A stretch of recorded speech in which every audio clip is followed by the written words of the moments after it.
Hello students, मेरा नाम है सर्वेश कौड़ और हमेशा की तरह आप सभी का मेरे यूट्यूब चैनल में बहुत बहुत स्वागत है। स्टूडेंट्स, आज का जो हमारा टॉपिक है वो है यूज ऑफ देयर। आज हम इस वीडियो में देयर से रिलेटेड जितने भी सेंटेंसेस होते हैं, जैसे मान लीजिए कि कुछ ऐसे सेंटेंसेस भी होते हैं जिनमें हम लोगों को सब्जेक्ट जो है चॉइस करना बहुत मुश्किल हो जाता है। ऐसे सेंटेंसेस में जो है सब्जेक्ट हम लोग या तो इट का यूज़ करते हैं या देयर का यूज़ करते हैं या इसके अलावा जो सब्जेक्ट होते हैं उनका यूज़ करते हैं। तो आज हम लोग जो है देयर को एज ए सब्जेक्ट के रूप में यूज़ करेंगे अलग अलग सेंटेंसेस में, जैसे एफर्मेटिव, नेगेटिव और इंट्रोगेटिव में। ठीक है, तो चलिए वीडियो को शुरू करते हैं। सो स्टूडेंट्स, देयर का नॉर्मली अगर मीनिंग होता है तो देयर मतलब वहाँ होता है। ठीक है, लेकिन जब भी हम लोग बीच में या किनारे या फिर अंतिम में यूज करते हैं तब हम लोग देयर की स्पेलिंग जो है वहाँ जो है यूज़ करते हैं। लेकिन यहाँ पर एज ए सब्जेक्ट के रूप में हम लोग को यूज़ करना है। तो सबसे पहले अफर्मेटिव सेंटेंस देख लेते हैं। देखिए, जब भी सेंटेंस रहे छोटा बड़ा, ठीक है, पहला तो ये रहेगा कि सब्जेक्ट उसमें रहेगा तो एज ए सब्जेक्ट देयर का यूज़ सबसे पहले होगा। ठीक है, तो यहाँ पर हम लोग जो है एज ए सब्जेक्ट देयर का यूज़ करेंगे। किसका? सबसे पहले देयर रहेगा। उसके बाद एक्सिलरी वर्ब मतलब हेल्पिंग वर्ब। हेल्पिंग वर्ब आपका किसी भी टेंस में हो सकता है, या तो इज एम आर हो सकता है, या वाज वेयर हो सकता है, शैल विल भी हो सकता है, या एक तरह से जो हेल्पिंग वर्ब होते हैं वो किसी भी टेंस से हो सकते हैं। ठीक है, वहाँ हम लोग जो है दूसरे नंबर पर यूज़ करेंगे। और तीसरा हम लोग का जो है ऑब्जेक्ट यानी किसके बारे में जो है वो कहा जा रहा है, देखिए। और लास्ट जो होता है हम लोग का लोकेशन होता है, यानी कोई चीज़ जो है अगर है तो कहाँ पर है, रखी है, चाहे खेल रही है, चाहे उड़ रही है, कहाँ पर उड़ रही है, लास्ट में हम लोग लोकेशन लगाते हैं। किसी किसी सेंटेंस में लोकेशन दिया रहता है, किसी में नहीं दिया रहता है, वो अलग बात है, लेकिन जो है हम लोग इसी तरह से जो है इसका ट्रांसलेट करेंगे। चलिए एग्जाम्पल देख लेते हैं। एक गाय है, बहुत लोग क्या करते हैं, ए काऊ इज करके छोड़ देते हैं, या बहुत लोग करते हैं ए इज काऊ। ये रॉन्ग तरीका है। सबसे पहले यहाँ पर एक गाय है, यहाँ कोई सब्जेक्ट नहीं दिया है, तो हम लोग जो है पहले देयर का यूज़ करेंगे। किसका? देयर का। लास्ट में है दिया है, चूंकि जो है सब्जेक्ट हमारा क्या है, यहाँ पर एक ही गाय के बारे में मेंशन हुआ है तो इज का यूज़ करेंगे, देयर इज। और अब जो है एक गाय की स्पेलिंग लिखेंगे ए काऊ, यानी हो जाएगा हम लोग का क्या, देयर इज ए काऊ। छत पर कोई है, छत पर कोई है। समवन का मतलब होता है कोई, समवन का मतलब कोई होता है। तो देखिए, तो यहाँ पर भी देयर सबसे पहले लगाएंगे, देयर। ठीक है, इज, देयर इज। और कोई का मतलब यहाँ पर क्या होगा, यहाँ पर जो ऑब्जेक्ट है हमारा क्या है, कोई, यानी समवन। देयर इज समवन कहाँ पर है, छत पर, यानी पर की इंग्लिश होती है ऑन, और द, और छत की इंग्लिश होती है roof. There is someone on the roof. अगला है एक राजा था, एक राजा था, यानी देयर। ओके, और था की इंग्लिश हो जाएगी वॉज, और एक की इंग्लिश हो जाएगी ए, और राजा की इंग्लिश किंग। तो हो जाएगा finally there was a king, एक राजा था। मेरे परिवार में 7 सदस्य हैं, मेरे परिवार में 7 सदस्य हैं। सबसे पहले देयर का यूज़ करेंगे, देयर, क्योंकि एक से ज़्यादा हैं तो आर का यूज़ होगा। ठीक है, एक से ज़्यादा है तो आर का यूज होगा, देयर आर। अब देखिए यहाँ पर जो है नंबर ऑफ मेंबर लिखेंगे, क्योंकि लोकेशन तो बताना नहीं है, क्योंकि अभी सबसे पहले ऑब्जेक्ट लिखना है। तो ऑब्जेक्ट के रूप में हम लोग का क्या है, 7 सदस्य। तो there are 7 members, 7 members, there are 7 members. कहाँ पर है, मेरे परिवार में है ना, किसी और के परिवार में नहीं है। यहाँ मेरे परिवार के बारे में मेंशन किया गया है, तो इन माई फैमिली। फाइनली हम लोग का ट्रांसलेशन हो जाएगा, there are 7 members in my family. ठीक है, अगला है जंगल में शेर है, जंगल में शेर है, यहाँ भी देयर का यूज करेंगे, देयर इज, क्योंकि ये कई शेर एक बार में कहा जा रहा है, जंगल में बहुत सारे शेर अगर रहते तो देयर आर लगता। तो there is a lion, there is a lion.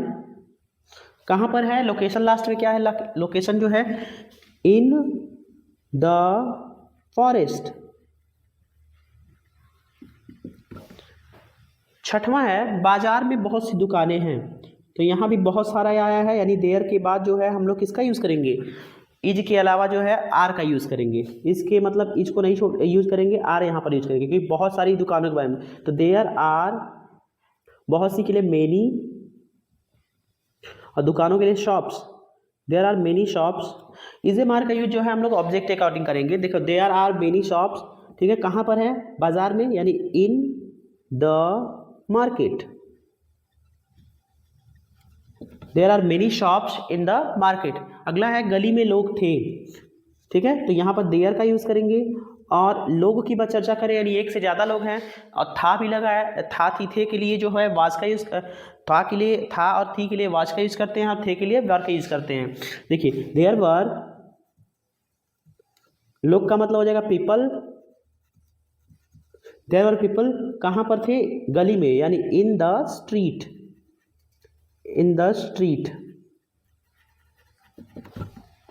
देखिए सेंटेंस नंबर 8 है, मेरे गांव में 2 अस्पताल हैं, तो हो जाएगा इसका, देखिए क्या, तो मेरे गांव की स्पेलिंग यहाँ पर पहले देयर यूज कर लेंगे, देयर, फिर उसके बाद इज 2 हॉस्पिटल्स, और देयर, क्योंकि ढेर सारे मतलब यहाँ पर हॉस्पिटल एक से ज़्यादा हैं, तो देयर आर हो जाएगा यहाँ पर, ठीक है, 2, फिर हॉस्पिटल्स, देयर आर 2 हॉस्पिटल्स, कहाँ पर, मेरे गांव में, यानी इन माई विलेज। ओके, नेक्स्ट है, देखिए निगेटिव सेंटेंस पे। निगेटिव सेंटेंस देखिए हेल्पिंग वर्ब एक्सिलरी वर्ब के बाद ही जो है हम लोग नॉट का यूज़ करते हैं। और कहीं भी सेंटेंस पे अगर मान लीजिए कि कोई नहीं दिया है, कोई नहीं, ठीक है, तो इसके लिए नो भी यूज करते हैं और नो वन भी यूज करते हैं, ठीक है, और साथ ही साथ कभी नहीं के लिए नेवर, नेवर मतलब कभी नहीं, ठीक है। तो ऐसे सेंटेंसेस पे ध्यान रखिएगा, उसमें नॉट का यूज़ नहीं करना है, क्योंकि इन्हीं दोनों वर्ड का यूज़ करना और इसी में नॉट आ जाता है, ठीक है। जी देखिए इस गांव में कोई नहीं है, तो यहाँ हो जाएगा there is no one in this village. देखिए दिस जब आगे लगता है तो इसकी हिंदी जो होती है या होती है, लेकिन बीच में लगेगा तो इसकी हिंदी इस होती है। देखिए रामगढ़ में राजा नहीं था, तो there was not a king in Ramgarh. Okay, जाने की कोई जरूरत नहीं है, इसमें देखिए देयर का यूज करेंगे यहाँ पर, देयर, उसके बाद इज, देखिए यहाँ पर नॉट का यूज करेंगे, देयर इज नॉट, सॉरी यहाँ पर, हाँ देयर इज नो, नो का यूज करेंगे क्योंकि कोई नहीं आया है ना, तो यहाँ पर नॉट की जगह नो का यूज करेंगे, देयर इज नो, और उसके बाद नीड, नीड मतलब जरूरत होती है, देयर इज नो नीड किसके लिए, जाने के लिए ना, तो to go, there is no need to go. Okay, तुम्हारे गांव में पेड़ नहीं है, तो there is no tree in your village.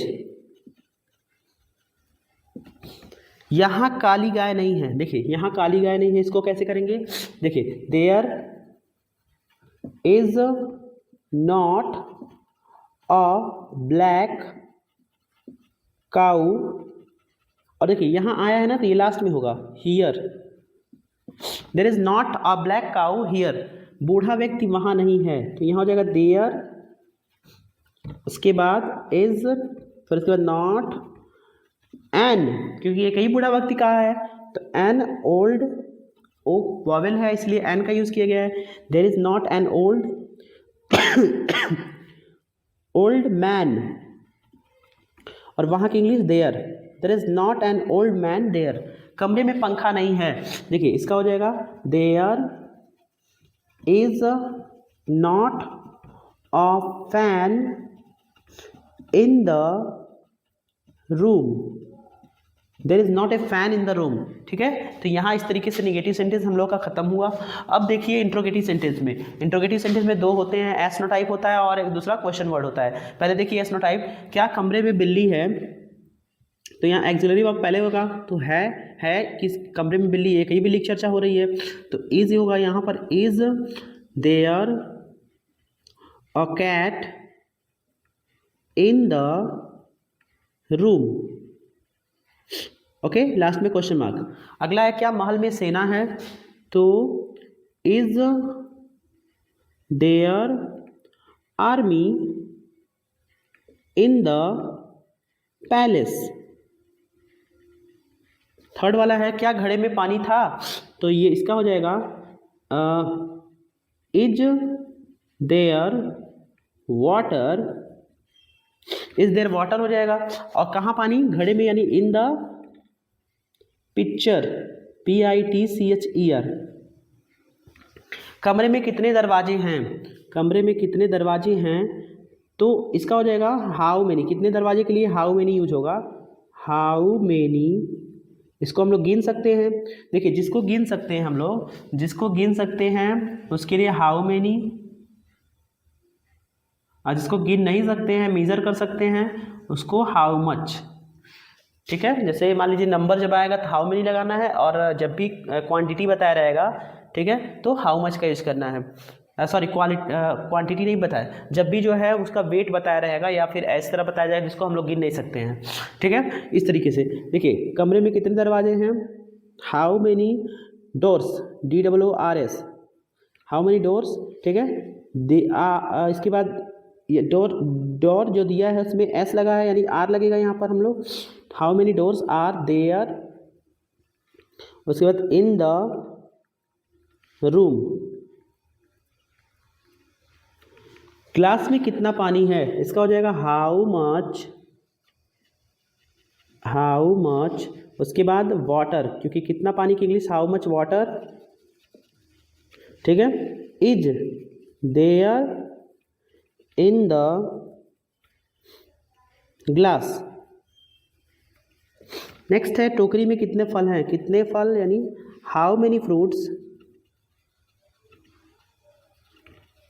How many fruits are there in the baskets,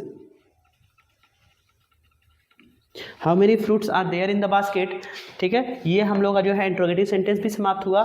तो इस तरह से अफर्मेटिव, निगेटिव, इंट्रोगेटिव तीनों सेंटेंसेस को हम लोगों ने अच्छे से जान लिया, जो कि यूज़ ऑफ देयर से रिलेटेड थे, और साथ ही साथ हमने ये भी देख लिया कि कैसे हम लोग जो है देयर का यूज़ सब्जेक्ट के रूप में करते हैं। अगर कहीं ना कहीं देयर जो है बीच में या लास्ट में आता है तो उसकी इंग्लिश जो होती है, सॉरी उसकी जो हिंदी होती है वहाँ होती है, लेकिन एज ए आगे की तौर पर जो है इसकी कोई हिंदी नहीं होती है, ये सब्जेक्ट के रूप में बस खड़ा रहता है। ठीक है, तो अगर इस पूरे जो है क्लास में अगर आपको कोई डाउट है, ठीक है, कोई सजेशन देना चाहते हैं या फिर अगर कुछ कहना हो तो प्लीज़ जो है हमें कमेंट बॉक्स में सजेस्ट करिए, ताकि हम बेहतर तरीके से आपको जो है वो बता सकें। जो भी अगर इस वीडियो में कमियां हैं और उसे दूर किया जा सकता है तो हमें कमेंट बॉक्स में ज़रूर बताएं। ठीक है, मिलते हैं स्टूडेंट्स अगले वीडियो में, और तब तक के लिए नमस्कार।